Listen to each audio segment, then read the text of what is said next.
Things are really heating up in the Middle East, and the United States is facing a massive decision about Iran. This is one of those high-stakes standoffs with ripple effects across the globe. But as we're about to see, the real conflict, it might not be with Iran, but actually inside the White House itself. So it really all boils down to one huge question, right? Diplomacy or war? And this isn't just some abstract foreign policy debate. Nope. It's a choice that is reportedly splitting the American government right down the middle. All right, let's dive into our first section, high stakes in the Gulf. The whole region is basically on a knife's edge, which means every single move, every decision is just incredibly important. So how do we even find out about this? Well, the first real hints of this internal battle came from a pretty unexpected place. On January 24th, reports started surfacing, citing Israeli intelligence, that there was a major split inside the Trump administration on how to deal with Iran. That brings us to our second section, America's internal divide. And look, we're not talking about a minor disagreement here. Sources are describing two totally separate factions with completely opposing views, and both are trying to get the president's attention.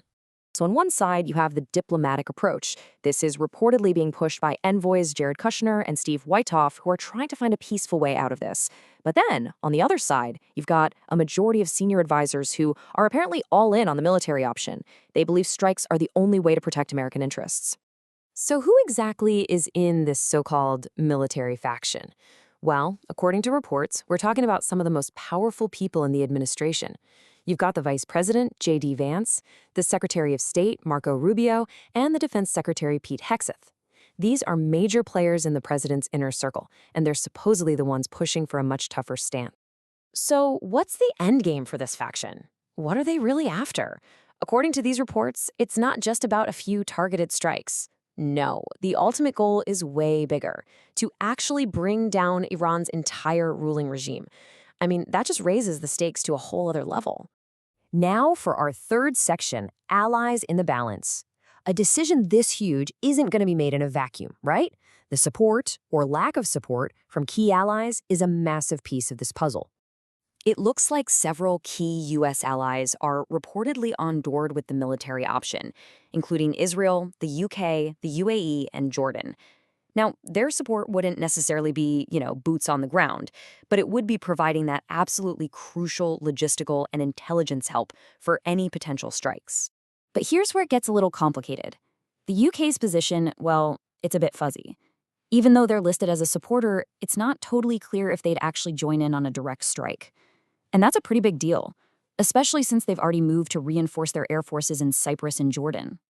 And listen to this. Just 2 days before these reports about the split came out, President Trump himself seemed to be voicing some doubts. He publicly questioned whether NATO allies would really be there if needed, which kind of shows there might be some friction happening behind the scenes. Okay, on to our fourth section, military pieces on the board. Because while Washington is debating the actual military pieces on the chessboard, well, they are already moving. Think about the timing here.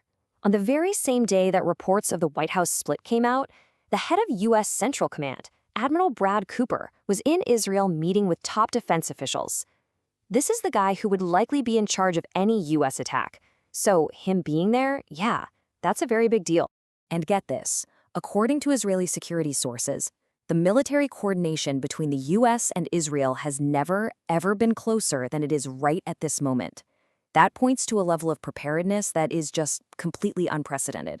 But of course, any strike is going to get a response. Iran would be expected to retaliate, and their likely targets are strategic, they're designed to hurt.